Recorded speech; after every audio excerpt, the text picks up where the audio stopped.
तो hello guys, जैसा कि आप देख पा रहे हैं कि इस वीडियो में हम ये स्ट्रेटेजी डिस्कस करने वाले हैं। ठीक है, देख लो पहले पूरा क्या क्या डिस्कस करने वाले हैं हम और कैसे ये पूरा अच्छे से प्लान किया है मैंने।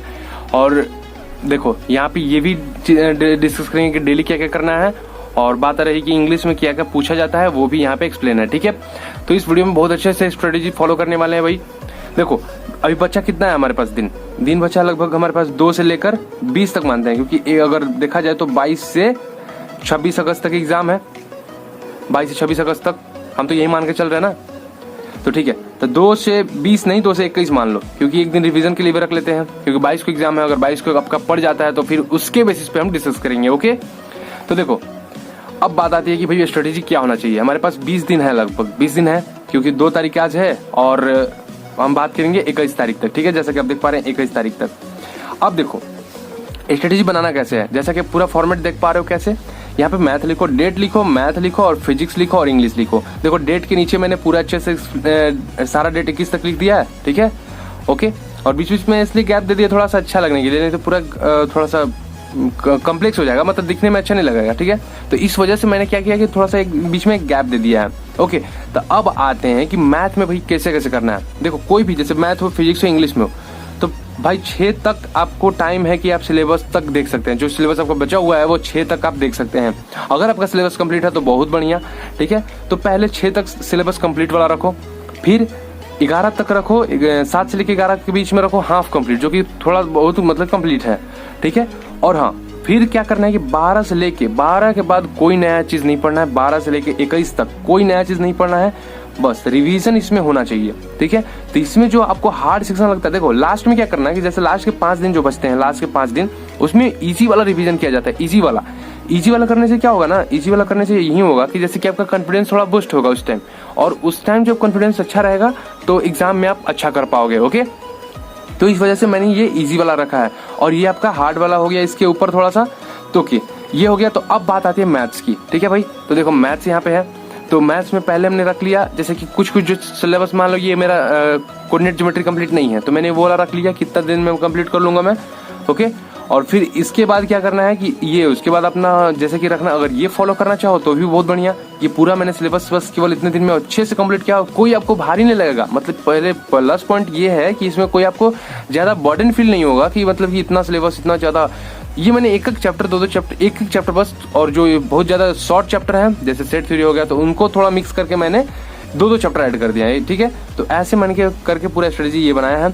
अगर ये स्क्रीनशॉट लेना चाहो तो ले सकते हो, देख लो।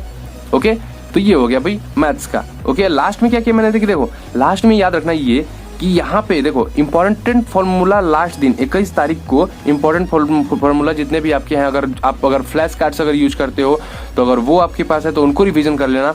और देखो फिर प्रोग्रेशन कर लोगे, प्रोग्रेशन क्या हो कि इजी हो गया। फिर मैट्रिक्स डिटरमिनेंट और कॉम्प्लेक्स नंबर, ये तीनों इजी चैप्टर बहुत। ठीक है, और उसके पहले कैलकुलस पूरा रिवीजन कर लेना। कैलकुलस रिवीजन करना बहुत जरूरी है, कैलकुलस। ठीक है, यहाँ तक मैंने कैलकुलस में बहुत टाइम लग जाता है, तो पहले ट्रिगो करना एकदम लाइन से। ट्रिगो हाइट एंड डिस्टेंस करो चाहे ना करो, थोड़ा सा देख लेना तो देख लेना, वैसे ये एयरफोर्स में नहीं पूछता है। ठीक है, और ठीक है, तो इन्वर्स ट्रिगो आ जाओ। Inverse trigo plus properties of triangle एक दिन में कर लो, फिर लिमिट्स और कंटिन्यूटी कर लो, फिर डिफरेंशिएशन कर लो। डिफरेंशिएशन अगर थोड़ा सा बच भी जाए तो डिफरेंशिएशन प्लस एओडी यानी एप्लीकेशन ऑफ डेरिवेटिव्स उस दिन कर सकते हो।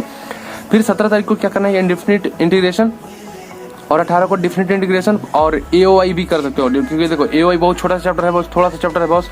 ठीक है, तो उसमें क्या होगा कि ये आधे घंटे का टॉपिक है बस। ओके, फिर कॉम्प्लेक्स नंबर मैट्रिक्स ये तो हो ही गया। ओके, अब देखो ये जो सिलेबस अभी बाकी है आपका, ये जो सिलेबस अभी बाकी है उसको इतने दिन में कवर कर लो। 2 से लेके 6 के बीच में आप सिलेबस कवर कर लो जो बाकी है आपका, क्योंकि उसके बाद नया चीज नहीं पढ़ना है। 7 के बाद कोई नया चीज नहीं पढ़ना है, उसके बाद रिवीजन करने आ जाओ। क्योंकि देखो रिवीजन ऐसे करना है जैसे कि थोड़ा सा अच्छा लगे, जैसे कि काफी टाइम तक, ये नहीं कि एक ही दिन में सारा कुछ कर लिए तो माइंड में गिंजन हो जाएगा, मतलब नहीं रह पाएगा। ठीक है, तो ये हो गया भाई मेरे कि मैथ सेक्शन का। अब बात आती है फिजिक्स की। तो भाई देखो फिजिक्स में क्या करना है कि आपको जैसे लास्ट से स्टार्ट करो। लास्ट में देखो, लास्ट में कभी भी स्ट्रेटेजी बनाते वक्त लास्ट से स्टार्ट करना। लास्ट में हमेशा इजी पोर्शन रखा जाता है। ठीक है, इजी मतलब कि जो आपको बहुत अच्छे से, मतलब बहुत पहले पढ़ लिया हो आपने और उसको रिवीजन करने में आपको आसानी रहे, इस वजह से आपको इजी सेक्शन लास्ट में रखा जाता है। तो जैसे देखो ईएमआई एंड ईएम वेव्स, ये तो बहुत छोटा चैप्टर है भैया, तो तुरंत हो जाता है। फिर इलेक्ट्रिसिटी रख लिए, और उसके वजह से 20 को इलेक्ट्रिसिटी रख लिए, तो उसके पहले इलेक्ट्रोस्टेट रख ली है, 18 या 19 को, ठीक है। और हाँ देखो 17 को मैंने इसलिए गैप छोड़ा है कि मान लो कि इतना दिन से जब आ रहे हो तो कुछ अगर बच भी गया तो इस दिन कवर कर लो, ठीक है, क्योंकि इसके बाद आपको टाइम बहुत शॉर्ट बचेगा, मतलब कि 4 ही दिन बच रहा है तो थोड़ा रिवीजन फास्ट करना पड़ेगा। यहाँ से अपना स्पीड फास्ट कर लेना, यहाँ पे अपने अनुसार अपना कर लेना, ठीक है। और लास्ट वाला बस इतना याद रखना कि लास्ट वाला इजी, और 5 तारीख तक मतलब कि 6 तारीख तक आपका सिलेबस जो बचा हुआ है उसको कंप्लीट कर सकते हो। उसके बाद से नया चीज़ नहीं पढ़ना है, जो आधा कंप्लीट हो गया है उसको हाफ कंप्लीट। अगर देखो अगर आपका सिलेबस यहाँ पे कंप्लीट है तो इसको क्या करना है, अगर सिलेबस यहाँ तक कंप्लीट है 6 तक, तो उन चैप्टर्स को रखना जो आपको बहुत हार्ड लगते हैं या पढ़े हुए बहुत दिन हो गए तो उनको थोड़ा सा पढ़ लेना, ठीक है, इस दौरान, ठीक है। और उसके बाद इनको पढ़ने के दौरान क्या करोगे, इसी में थोड़ा सा अपना लास्ट में इस वाले 5 दिन में के गैप में इनको डाल लोगे थोड़ा सा रिवीजन करने के लिए। बस वो तो पढ़ ही जाओगे, कुछ दिन पहले पढ़े हुए हो तो रिवीजन करने में ज़्यादा टाइम नहीं लगेगा, ठीक है। तो समझ रहे हो कि एसएचएम ग्रेविटेशन, हाँ ये बात याद रखना कि इन चैप्टर्स को लाइन में पढ़ना थोड़ा, ठीक है। Scalar, motion in straight line, Newton friction और work plus centre of mass, collision और इम्पल्स, और देखो सर्कुलर मोशन, रोटेशनल मोशन और ग्रेविटेशन, इनको थोड़ा लाइन में पढ़ना, ठीक है, एसएचएम तक।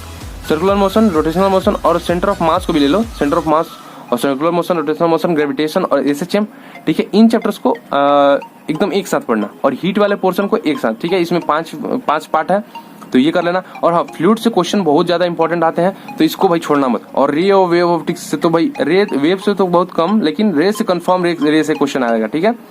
तो फिर उसके बाद मॉडर्न देख लेना, मैग्नेटिज्म देख लेना, ओके। तो फर्स्ट में आई होप कि स्क्रीनशॉट ले लेना, अभी भी अगर नहीं लिया हो तो ले लो, देखो ऐसे कर दिया मैंने, ले लो, ठीक है। इससे क्या होगा कि अभी थोड़ा सा जैसे कि समझाने में आपको थोड़ा सा अगर इसमें गंदा भी हो जाए तो आपको स्क्रीनशॉट पहले से रहेगा, तो यह वीडियो पीछे जाके वो स्क्रीनशॉट ले लेना, ओके। अब बात आती है भाई इंग्लिश की देखो इंग्लिश में पहले आता क्या है, ये देखो इंग्लिश में क्या आता है कि पैसेज 5 नंबर के आएंगे। तो भाई पैसेज देखो पहले क्वेश्चन पढ़ा जाता है, ठीक है, पहले क्वेश्चन पढ़ोगे, पैसेज आसानी से सॉल्व हो जाएगा बहुत कम समय में, ठीक है। वोकैब्स 5 आते हैं, वोकैब्स में 5 क्या क्या रहते हैं, देखो एक वन वर्ड हो गया, ठीक है, और एडम्स फ्रेजेस हो गया, और एंटो साइनो हो गया। तो देखो भाई एक बात मन में आती है कि अब एंटोनिम सिनोनिम्स पढ़ने से फायदा है या नहीं। तो देखो भाई मेरे, अब देखो अब वन वर्ड पढ़ लोगे कोई बात नहीं, एडम्स फ्रेजेस पढ़ लोगे ये भी कोई दिक्कत नहीं है, लेकिन एंटो साइनोनिम करोगे तो थोड़ा सा टाइम वक्त ज्यादा लगेगा। तो इसके लिए क्या करना है कि डेली में हम उसके लिए आते हैं, डेली में हम आएंगे उसके लिए, ओके। फिर क्या आता है कि 3 नंबर का फिल इन द ब्लैंक्स आता है। 3 नंबर का फिलिंग इन द ब्लैंक्स में देख रहे हो कि आर्टिकल आएगा, प्रीपोजिशन भरने को आएगा और वर्ब भरने को आएगा, ठीक है, ऐसा आता है। इरस 2 नंबर का आएगा और नरेशन 1 नंबर का आएगा, ओके। नरेशन 1 नंबर का आता है, वॉइस 1 नंबर का आता है, स्पेलिंग एरर्स 1 नंबर का आता है, और पारा जम्बल और जैसे कि PQRS वाला होता है, ओके, वो वाला एक आ जाता है और एक वर्ड फॉर्मेशन आ जाता है, ठीक है। तो ये भाई हमारा हो गया कि ओवरव्यू कैसे, ठीक है। और देखो अब इंग्लिश की स्ट्रेटेजी सेट करने बनाते वक्त क्या करना आपको कि पहले लास्ट में वॉइस और नरेशन जरूर रखना, ठीक है। लास्ट में वॉइस नरेशन रखोगे तो इससे क्या फायदा होगा कि उस टाइम ताजा रहेगा, ठीक है, उस टाइम ताजा रहेगा। और ये बहुत इजी टॉपिक, ठीक है। तो इसके लिए मैंने 2 दिन दिया है, 2 दिन नरेशन और 2 दिन वॉइस, ठीक है। और उसके ऊपर आर्टिकल रखा है मैंने, उसके ऊपर प्रीपोजिशन, ठीक है। तो स्टार्टिंग ऐसे करोगे कि नाउन जैसे कुछ बेसिक वगैरह नाउन हो गए, फिर टेंस स्टार्ट कर लोगे, अभी तो टेंस कर लोगे। डेली इंग्लिश को 1 घंटा दो कम से कम, ठीक है। अभी बात करेंगे कितना देर पढ़ना है, ठीक है, उसके बाद थोड़ा देर बाद बात कर रहे हैं।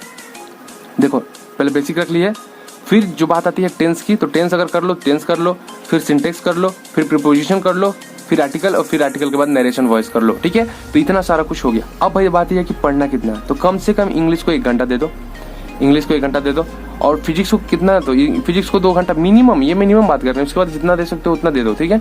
और मैथ्स को भी 2 घंटा, ठीक है। तो 5 घंटे तो मिनिमम होना चाहिए भैया, भले इसमें ही आप 2 और ऐड कर दो, इसमें 2 ऐड और कर दो, ठीक है। ये आप पे डिपेंड करता है, ये आपकी कैपेसिटी, मतलब आप जितना पढ़ना चाहें, आपके लगन पे डिपेंड करता है कि आप कितना घंटा उसमें पढ़ा सकते हो, ओके। तो ये हो गया भाई मेरा पूरा स्ट्रेटेजी। अब बात करते हैं कि डेली हमको क्या क्या करना है। तो देखो डेली 2 प्रैक्टिस सेट कम से कम, ऑनलाइन मारो या ऑफलाइन मारो, ये आप पे डिपेंड करता है, ऑनलाइन मारो या ऑफलाइन मारो, ये आप पे डिपेंड करता है। और अब बात आती है वोकैब्स की। तो वोकैब्स भाई सुबह में मॉर्निंग में जैसे ही उठो तो अपना 30 मिनट अपना दे सकते हो वोकैब्स को, 30 मिनट नहीं लगेगा। अगर एंटोनिम सिनोनिम्स देते हो तब तो आपको 30 मिनट लगेगा, लेकिन अगर आप इसको नहीं देते हो क्योंकि टाइम बहुत कम है, ये अब छोड़ ही दो भाई, ठीक है, इसमें कोई फायदा नहीं है अब करने से। अब बात आती है कि 1 वर्ड सब्स्टिट्यूशन, ठीक है। अगर पहले से ये कर लिए हो तो इसको रिवीजन कर लेना, ठीक है, इसको रिवीजन कर लेना। और अब ये बात आती है कि वन ऑफ सब्स्टिट्यूशन 10 नंबर का और इडियम्स फ्रेजेस 10 क्वेश्चंस आप दोनों 10 कर लेना। तो इससे क्या होगा कि 10 करोगे तो अभी 20 दिन टाइम है, तो बहुत ज्यादा कलेक्शन हो जाएगा आपके पास, ठीक है। तो ये डेली 2 चीज करना है कम से कम। और हाँ, रात में सोते टाइम डेली में तीसरा चीज ऐड कर लो कि रात में सोते समय आप रिवीजन जरूर करना। जो पढ़े हो उसको बस आधे घंटे में सोते समय डेली का जो रिवीजन, जो डेली आपका चल रहा है, डेली मतलब कि जो आप पढ़ रहे हैं उसका रिवीजन बस 30 मिनट उस पर दे दो, ठीक है। 30 मिनट रिवीजन पे दे दो। अब टाइम टेबल कैसे सेट करना है, ठीक है। अब बात आती है कि टाइम टेबल भाई कैसे सेट करना है। तो देखो, अब टाइम टेबल में एक बात याद रखना कि कोई भी स्लॉट आपका, जैसे कि आप टेस्ट पहले एक दिन में टेस्ट रख लो, प्रैक्टिस सेट एक दिन में रख लो, एक दिन में और एक रात में, ठीक है। एक रात में 2 प्रैक्टिस सेट होगा। तो ऐसे अपने हिसाब से जितना आपको कंफर्ट फील हो, जितना देर आप पढ़ सके, तो उन हिसाब से आप अपना रूटीन बना लेना, क्योंकि रूटीन सबका अलग होता है भाई, ठीक है। तो और हाँ, नींद अभी जरूरी है कम से कम 6 से 7 घंटे, ठीक है। 6 से 7 घंटे की नींद आपको जरूरी है। बस इससे ज्यादा नहीं सोना और इससे कम भी नहीं सोना, ठीक है। ठीक है, 6 से 7 बहुत नॉर्मल टाइम होता है, क्योंकि आपको देखो पढ़ना भी है, फिजिक्स भी पढ़ना है, समझना है उसको। तो थोड़ा सा नींद आवश्यक है भाई, नींद आवश्यक है। और उसमें क्या होगा कि नींद अच्छा रहेगा तो समझ में जल्दी आएगा और कंप्लीट भी जल्दी होगा, ठीक है। तो आपको ये सारा स्ट्रेटेजी कैसा लगा, किस टॉपिक पे, अब देखो एक बात और कर सकते हैं हम कि देखो ये आइडिया कैसा रहेगा। लास्ट में एक आपसे एक ओपिनियन लेना चाहते हैं कि देखो, मान लो कि अगर मैथ्स, अगर आप ये बेसिक कोऑर्डिनेट ज्योमेट्री है आज, तो क्या करें आज, देखो जैसे कि आज शाम में इसका क्वेश्चन दे दें, क्या क्वेश्चन दे के आपको कुछ आप प्रैक्टिस में, जैसे कि हम क्वेश्चन दे देंगे, आप उसमें से जैसे कि मॉक टेस्ट जैसे होता है ना कि हाँ आप आंसर दीजिएगा, ठीक है। कमेंट में आप आंसर दीजिएगा कि इतने में से इतने सही हुए, मैं इसका और इसका सोच रहा हूँ क्वेश्चन दे दूँ, ठीक है। क्योंकि आप जितना पढ़ोगे सुबह में, तो उसका लास्ट में टेस्ट भी तो होना चाहिए कि आपने क्या अच्छे से पढ़ा या नहीं पढ़ा, ठीक है। तो इसका अगर टेस्ट चाहोगे तो इसका मैं टेस्ट भी शाम में ले लूंगा, जैसा होगा वैसा कॉमेंट करना। अगर ज़्यादा अच्छे मतलब कि कॉमेंट आ गए तो क्वेश्चन लास्ट शाम में आपको दिया जाएगा, ठीक है। तो आपको सारा स्ट्रेटेजी वगैरह सब कुछ हो गया। तो अब भाई जम के लग जाओ, मात्र 20 दिन बचे हैं, 20 दिन बचे हैं, 4 डालो, एकदम लग जाना भाई, ठीक है। तो अब कोई बहानेबाजी नहीं कि एग्जाम नहीं होगा, नहीं होने वाला, इतना कंटेनमेंट जोन है, ये है वो है, कुछ डिपेंड नहीं करता भाई। अगर लेने का मन होगा तो वो जरूर लेंगे, ठीक है, क्योंकि काफी सारे एग्जाम हो भी रहे हैं। आईबीपीएस का भी एग्जाम देख रहे हो कि अभी वो अगस्त में ही हो रहा। और बात आती है के-सेट की, जब एग्जाम कर्नाटक में हुई, वो भी बात हुई कि अभी 2 लाख बच्चों की कोविड-19 के साथ उन्होंने मतलब कि इस दौरान इन्होंने एग्जाम दिया, ठीक है। तो जैसा भी लगा वीडियो आपको कमेंट करके बताइएगा, ठीक है। तो मिलते हैं नेक्स्ट वीडियो में, तब तक के लिए जय हिंद।